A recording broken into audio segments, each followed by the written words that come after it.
So ವಿದ್ಯಾರ್ಥಿಗಳೇ, ಇವಾಗ ನಾವು ಡಿಪ್ಲೊಮಾ CET ಬರೆದ ನಂತರ ಅಥವಾ ಡಿಪ್ಲೊಮಾ ಮುಗಿದ ನಂತರ ಇಂಜಿನಿಯರಿಂಗ್ ಸೇರಬೇಕಾದಂಥ ಸಮಯದಲ್ಲಿ ನಿಮ್ಮ ಕಾಲೇಜ್ ಫೀಸ್ ಎಷ್ಟಿರುತ್ತೆ, ಯಾವ ಕಾಲೇಜಿಂದ ಎಷ್ಟಿರುತ್ತೆ ಅಂತ ಹೇಳಿ ಅದರ ಅಂದಾಜು ವೆಚ್ಚವನ್ನ, ಅಂದಾಜು ಫೀಸನ್ನ, ಅಂದಾಜು ಶುಲ್ಕವನ್ನ ನಾವು ಇಲ್ಲಿ ನಿಮ್ಮ ಮುಂದೆ ಇಡ್ಲಿಕ್ಕೆ ಪ್ರಯತ್ನ ಮಾಡ್ತಾ ಇದ್ದೀವಿ. ಉದಾಹರಣೆಗೆ ನಾವು ಹೇಳಿದಂತೆ ಇಲ್ಲಿ ಮೊದಲು ಗೌರ್ಮೆಂಟ್ ಕಾಲೇಜ್ ಅಂತಂದ್ರೆ ಸರ್ಕಾರದ ಹಿಡಿತದಲ್ಲಿರುವಂತಹ ಕಾಲೇಜು ಮತ್ತು ಪ್ರೈವೇಟ್ ಏಡೆಡ್ ಕಾಲೇಜು, ಖಾಸಗಿ ಅನುದಾನಿತ ಕಾಲೇಜುಗಳಲ್ಲಿ CET ಫೀಸ್ ಅಂತೇಳಿ 500 ತಗೊಳ್ತಾರೆ.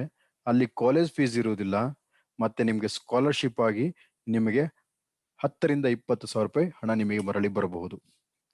ಇದು ಯಾರಿಗೆ ಅಂತಂದ್ರೆ ಇದು SC/ST ವಿದ್ಯಾರ್ಥಿಗಳಿಗೆ.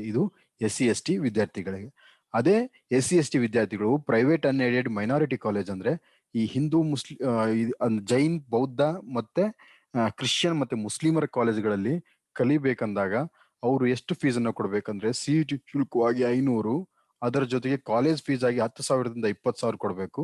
ಮತ್ತೆ ಅದರ ಜೊತೆಗೆ 10,000ರಿಂದ 20,000 ಅವರಿಗೆ ಸ್ಕಾಲರ್ಶಿಪ್ ಅಮೌಂಟ್ ಬರಬಹುದು. ಅದೇ ಜೊತೆಗೆ SC/ST ವಿದ್ಯಾರ್ಥಿಗಳು ಪ್ರೈವೇಟ್ ಅನ್ಎಡೆಡ್ ಕಾಲೇಜು ಅಂದ್ರೆ ಖಾಸಗಿ ಶಾಲೆಯಲ್ಲಿ ಹೋದಾಗ ಅವರ ಫೀಸ್ ಎಷ್ಟಾಗಿರುತ್ತೆ ಅಂತಂದ್ರೆ 500 to 10,000 to 20,000 ಇರುತ್ತೆ. ಸೊ ಅದೇ ಡೀಮ್ಡ್ ಯೂನಿವರ್ಸಿಟಿ ಹೋದಾಗ, ಡೀಮ್ಡ್ ಯೂನಿವರ್ಸಿಟಿ ಅಂತಂದ್ರೆ ಈ deemed university, private university, KL university, presidency university ಅಂತ ಯೂನಿವರ್ಸಿಟಿಗೆ ಹೋದಾಗ ಅಲ್ಲಿ CET ಫೀಸ್ ಅಂತ 5,000 ತಗೊಳ್ತಾರೆ. ಮತ್ತೆ ಕಾಲೇಜ್ ಫೀಸ್ ಅಂತೇಳಿ SC/ST ವಿದ್ಯಾರ್ಥಿಗಳಿಗೆ 10,000ದಿಂದ 40,000 ತಗೊಳ್ತಾರೆ. ಮತ್ತೆ ಸ್ಕಾಲರ್ಶಿಪ್ ಅಮೌಂಟ್ ಆಗಿ ಇಷ್ಟು ಬರುತ್ತೆ. ಪ್ರೈವೇಟ್ ಯೂನಿವರ್ಸಿಟಿ ಹೋದ್ರು ಕೂಡ ಅವರಿಗೆ ಸ್ಕಾಲರ್ಶಿಪ್ ಇಷ್ಟು ಅಮೌಂಟ್ ಯಾರಿಗೆ ಬರುತ್ತೆ? ನಮ್ಮ SC/ST ವಿದ್ಯಾರ್ಥಿಗಳಿಗೆ ಬರುತ್ತೆ. ಸೊ ಇದೇನಂದ್ರೆ ಇಲ್ಲಿ ತೋರಿಸಿರುವಂತಹ ಫೀಸು ಕಾಲಕ್ಕೆ ಅಪ್ಡೇಟ್ ಆಗ್ತಾ ಇರುತ್ತೆ. ಸೊ ಆದ್ರೆ ನಿಮಗೆ ಸ್ಕಾಲರ್ಶಿಪ್ SC/ST ವಿದ್ಯಾರ್ಥಿಗಳಿಗೆ ಖಂಡಿತವಾಗಿ ಯಾವುದೇ ಕಾಲೇಜಿಗೆ ಹೋದ್ರೂ ಕೂಡ ಬರ್ತಾನೆ ಇರುತ್ತೆ.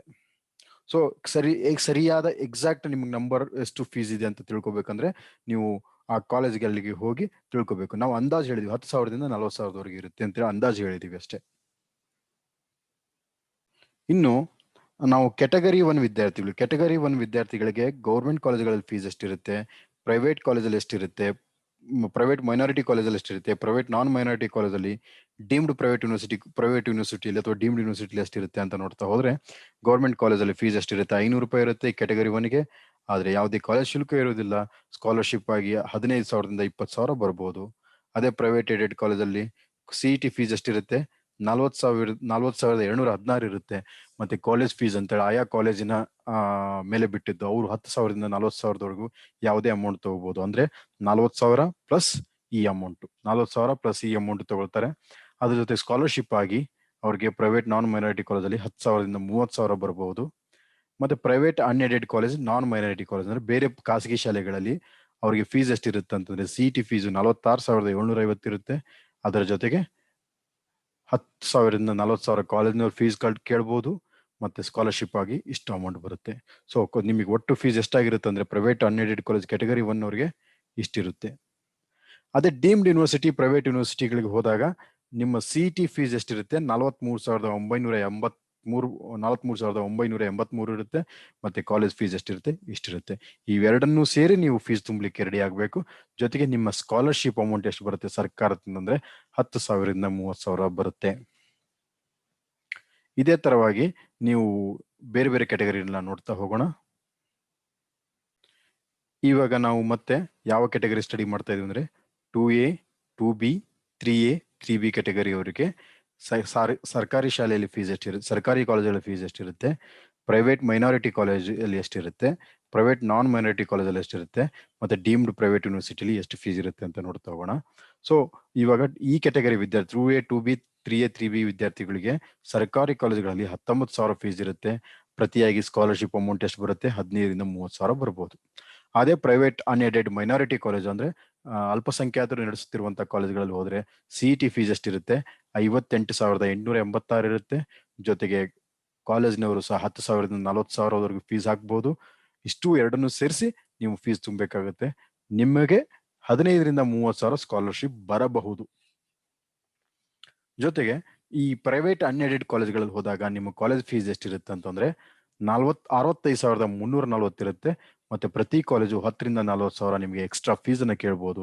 ಟೋಟಲ್ ಒಟ್ಟು ಸೇರಿದರೆ ನಿಮಗೆ ನೀವು ಫೀಸನ್ನ ತುಂಬಬೇಕಾಗತ್ತೆ. ನಿಮ್ಗೂ ಇಲ್ಲೂ ಸಹ 2A 2B 3A 3B ವಿದ್ಯಾರ್ಥಿಗಳಿಗೆ 15,000ದಿಂದ 30,000 ಫೀಸ್ ಅನ್ನು ಕೊಡಬೇಕಾಗುತ್ತೆ. ಇದೆಲ್ಲ ಆದ್ಮೇಲೆ ಡೀಮ್ಡ್ ಮತ್ತೆ ಪ್ರೈವೇಟ್ ಯೂನಿವರ್ಸಿಟಿ ನೀವು ಸೇರ್ಬೇಕಂದ್ರೆ ಅಲ್ಲಿ ಕಾಲೇಜ್ ಸೀಟ್ ಫೀಸು 62,573. ಅದರ ಜೊತೆಗೆ ಕಾಲೇಜ್ ಫೀಸ್ ಇಷ್ಟಿರುತ್ತೆ. ಎರಡನ್ನು ಸೇರಿ ನೀವು ಕೊಡಬೇಕು. ನಿಮ್ಗೆ ಸ್ಕಾಲರ್ಶಿಪ್ ಅಮೌಂಟ್ ಆಗಿ 15,000ದಿಂದ 30,000 ಬರಬಹುದು. ಓಕೆ, ಸೊ ಇವೆಲ್ಲವೂ ಅಂತಂದ್ರೆ ನಿಮ್ಮ ಕುಟುಂಬದ ಒಟ್ಟು ಆದಾಯ 8 ಲಕ್ಷದ ಒಳಗಡೆ ಇದ್ರೆ ಮಾತ್ರ ಈ ಫೀಸ್ ನಿಮಗೆ ಅನ್ವಯ ಆಗುತ್ತದೆ. ಸೊ ಇವಾಗ ನಾವು ಯಾವ್ದನ್ನ ಸ್ಟಡಿ ಮಾಡ್ಲಿಕ್ಕೆ ಹೋಗ್ತಾ ಇದೀವಿ ಅಂತಂದ್ರೆ ಜನರಲ್ ಮೆರಿಟ್ ಎಲ್ಲ ಕೆಟಗರಿಗೆ, ಎಲ್ಲ ಈ ಒಂದು ರಿಸರ್ವೇಶನ್ ಇಲ್ಲದೆ ಇರುವಂತ ಕೆಟಗರಿಯವರಿಗೆ ಎಷ್ಟಿರುತ್ತೆ, ಸರ್ಕಾರದ ಕಾಲೇಜುಗಳಲ್ಲಿ ಮತ್ತು ಖಾಸಗಿ ಕಾಲೇಜುಗಳಲ್ಲಿ ಮತ್ತು ಖಾಸಗಿ ಮೈನಾರಿಟಿ ಕಾಲೇಜಲ್ಲಿ, ಖಾಸಗಿ ನಾನ್ ಮೈನಾರಿಟಿ ಕಾಲೇಜಲ್ಲಿ, ಡೀಮ್ಡ್ ಯೂನಿವರ್ಸಿಟಿ ಕಾಲೇಜಲ್ಲಿ ಎಷ್ಟು ಫೀಸ್ ಇರುತ್ತೆ ನೋಡ್ತಾ ಹೋದ್ರೆ ಅವರಿಗೆ 19,000 ಸರ್ಕಾರಿ ಕಾಲೇಜಲ್ಲಿ, 15,000-30,000 ಸ್ಕಾಲರ್ಶಿಪ್ ಬರಬಹುದು, ಆದ್ರೆ ಗ್ಯಾರಂಟಿ ಇಲ್ಲ.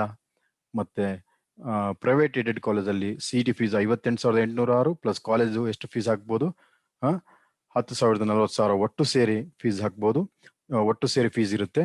ಆದ್ರೆ 15,000-30,000 ನಿಮಗೆ ಎಲ್ಲರಂತೆ ಸ್ಕಾಲರ್ಶಿಪ್ ಬರಬಹುದು. ಮತ್ತೆ ಪ್ರೈವೇಟ್ ಅನ್ಎಡೆಡ್ ಕಾಲೇಜಲ್ಲಿ ನಿಮಗೆ ಫೀಸ್ ಎಷ್ಟಿರುತ್ತೆ ಅಂದ್ರೆ 60,340 ಇರುತ್ತೆ. ಅದ್ರ ಜೊತೆಗೆ ಕಾಲೇಜ್ ಫೀಸ್ ಸಹ 10,000ದಿಂದ 40,000 ಇರುತ್ತೆ. ಹೆಚ್ಚು ಕಡಿಮೆ ಇದು 1 ಲಕ್ಷದ ಹತ್ತಿರವಾಗಿ ನಿಮಗೆ ಫೀಸ್ ತುಂಬುವಂತ ಸಾಧ್ಯತೆ ಇದೆ. ನಿಮ್ಗೆ ಸ್ಕಾಲರ್ಶಿಪ್ ಆಗಿ ಅಷ್ಟು ಹಣ ಬರುತ್ತೆ ನಿಮ್ಮ ಕೈಗೆ ಅಂದ್ರೆ 15,000ರಿಂದ 30,000 ಬರ್ಬೋದು. ಮತ್ತೆ ಡೀಮ್ಡ್ ಪ್ರೈವೇಟ್ ಯೂನಿವರ್ಸಿಟಿಗೆ ಹೋದ್ರೆ ನೀವೆಲ್ಲ ಜನರಲ್ ಕ್ಯಾಟಗರಿಯವರು 62,573 ರೂಪಾಯಿ ಫೀಸ್ ತುಂಬಬೇಕು. ಜೊತೆಗೆ 10,000ದಿಂದ 40,000ವರೆಗೂ ನಿಮಗೆ ಕಾಲೇಜ್ ಫೀಸ್ ಬರಬೇಕಾಗುತ್ತೆ. ಕಾಲೇಜ್ ಫೀಸ್ ಬರ್ತೀವಿ, ಎರಡನ್ನೂ ಒಟ್ಟಿಗೆ ಸೇರಿ ನೀವು ಫೀಸ್ ತುಂಬುವಂತ ಪರಿಸ್ಥಿತಿ ಇರುತ್ತೆ. ಅದೇ ಜೊತೆ ನಿಮಗೆ ಸ್ಕಾಲರ್ಶಿಪ್ ಅಮೌಂಟ್ ಆಗಿ 15,000ದಿಂದ 30,000 ರೂಪಾಯಿ ನಿಮಗೆ ಕಾಲೇಜ್ ಫೀಸ್ ಇರುತ್ತೆ. ಇವೆಲ್ಲವೂ ಸಹ ಯಾವುದರಲ್ಲಿ ಅವಲಂಬಿತವಾಗಿದೆ ಅಂದ್ರೆ ನಿಮ್ಮ ಕುಟುಂಬದ ಒಟ್ಟು ಆದಾಯ 8 ಲಕ್ಷಕ್ಕಿಂತ ಕಡಿಮೆ ಇದ್ದಾಗ ಮಾತ್ರ ನೀವು ಈ ಒಂದು ಕ್ಲೇಮ್ ಅನ್ನ ಜನರಲ್ ಮೆರಿಟ್ ಅಲ್ಲಿ ಫೀಸ್ ಅನ್ವಯ ಆಗುತ್ತೆ. ಇವಾಗ ನಾವು ನೋಡ್ತಾ ಇರೋದು ಯಾವುದು ಅಂತಂದ್ರೆ SNQ quota, supernumerary quota ಅಂತ ಹೇಳ್ತಾರೆ. ಅಂದ್ರೆ ಸೂಪರ್ ನ್ಯೂಮರರಿ ಕೋಟಾ ಅಂತ ಹೇಳಿ ಕೆಲವೊಂದು ಕನ್ಸೆಷನ್ ಕೋಟಾ ಇದೆ. ಅದು ಈ ಎಲ್ಲ ಕ್ಯಾಟಗರಿಗೂ ಕೂಡ ಬರುತ್ತೆ. ಜನರಲ್ ಕ್ಯಾಟಗರಿವರೆಗೂ ಬರುತ್ತೆ, ಮತ್ತೆ 1A 1B 2B 3A 3B ಎಲ್ಲ ಕ್ಯಾಟಗರಿ ಬರುತ್ತೆ. ಈ ಸೂಪರ್ ನ್ಯೂಮರರಿ ಕೋಟಾ ತಗೊಂಡ್ರೆ ನಿಮಗೆ ತುಂಬಾ ಕಡಿಮೆ ಫೀಸ್ ಆಗುತ್ತೆ. ಸರ್ಕಾರಿ ಕಾಲೇಜಲ್ಲಿ ಹೋದ್ರೆ ನಿಮಗೆ 4,590 CET ಫೀಸ್ ತುಂಬಬೇಕಾಗುತ್ತೆ. ಅದೇ ಪ್ರೈವೇಟ್ ಮೈನಾರಿಟಿ ಕಾಲೇಜಲ್ಲಿ ಹೋದ್ರೆ ಈ 4,90 ರೂಪಾಯಿ ಜೊತೆಗೆ 10,000ದಿಂದ 40,000 ಕಾಲೇಜ್ ಫೀಸ್ ಹಾಕ್ಬಹುದು. ಅದೇ ಪ್ರೈವೇಟ್ ಅನ್ಎಡೆಡ್ ನಾನ್ ಮೈನಾರಿಟಿ ಕಾಲೇಜ್ ಹೋದ್ರೆ 4,000ದಿಂದ ಕಾಲೇಜ್ ಫೀಸ್ ತಗೋತಾರೆ, ಜೊತೆಗೆ 10,000ದಿಂದ 40,000 ಫೀಸ್ ಅನ್ನ ಕೇಳ್ಬೋದು. ಅದೇ ಡೀಮ್ಡ್ ಪ್ರೈವೇಟ್ ಯೂನಿವರ್ಸಿಟಿಗೆ ಹೋದಾಗ 4,000 ನಿಮ್ಗೆ ಫೀಸ್ ಇರುತ್ತೆ. ಅದ್ರ ಜೊತೆಗೆ ಕಾಲೇಜುಗಳು 10,000ದಿಂದ 40,000 ಫೀಸ್ ಕೇಳ್ಬೋದು. ಸೊ ಪ್ರತಿಯೊಂದು ಕಾಲೇಜುಗಳಲ್ಲೂ ಕೂಡ ಹೋದಾಗ ನಿಮಗೆ 15ರಿಂದ 30,000 ನಿಮಗೆ ಸ್ಕಾಲರ್ಶಿಪ್ SNQ ಕೋಟಾದವರಿಗೆ ಬರುವಂತ ಸಾಧ್ಯತೆ ಇದೆ. ಸೊ ವಿದ್ಯಾರ್ಥಿಗಳಿಗೆ ಇದು ನಿಮ್ಮ DCT ಮುಗಿದ್ಮೇಲೆ ನಿಮ್ಗೆ ಬರ್ಬೋದಂತ ಫೀಸ್ ಅನ್ನ ನಾವು ಇಲ್ಲಿ ಹಾಕಿದೀವಿ. ಅದ್ರ ತಕ್ಕಂತೆ ನೀವು ಕಾಲೇಜುಗಳಿಗೆ ನಿಮ್ಮ ಹಣದ ಹೊಂದಾಣಿಕೆಗೆ ತಕ್ಕಂತೆ ಕಾಲೇಜುಗಳನ್ನು ಸಹ ಆಯ್ಕೆ ಮಾಡ್ಕೊಳ್ಳಿ. ಅದ್ರ ಜೊತೆಗೆ ಹಣವನ್ನ ಮುಂಚಿತವಾಗಿ ಹೊಂದಿಸ್ಕೊಳ್ಳಿ. ಅದ್ರ ಜೊತೆಗೆ ನೀವು ಸ್ಕಾಲರ್ಶಿಪ್ ಅನ್ನು ಪಡೆಯೋದನ್ನ ಮರಿಬೇಡಿ. ಸ್ಕಾಲರ್ಶಿಪ್ ಪಡೆಯೋದನ್ನ ಮರೆಯೋದ್ರ ಇದು ಸರ್ಕಾರಿ ಸ್ಕಾಲರ್ಶಿಪ್ ನ ಜೊತೆಗೆ ಇತರೆ ಸ್ಕಾಲರ್ಶಿಪ್ ಗಳನ್ನು ಸಹ ನೀವು ಪಡೆದುಕೊಳ್ಬಹುದು. ಅದನ್ನ ಇನ್ನೊಂದು ವಿಡಿಯೋದಲ್ಲಿ ನಾವು ತಿಳಿಸ್ಕೊಳ್ಳಿಕ್ಕೆ ಪ್ರಯತ್ನ ಮಾಡ್ತೇವೆ. ಇವಾಗ ನಾವು ಕೊಟ್ಟಿರುವಂತ ಫೀಸ್ ಅನ್ನ ನೀವು ಅಂದಾಜು ಅಂತ ತಿಳ್ಕೊಂಡು ನೀವು ಅಷ್ಟು ಹಣವನ್ನ ಜೋಡಿಸಿಟ್ಕೊಳ್ಳಿಕ್ಕೆ ಪ್ರಯತ್ನ ಮಾಡಿ.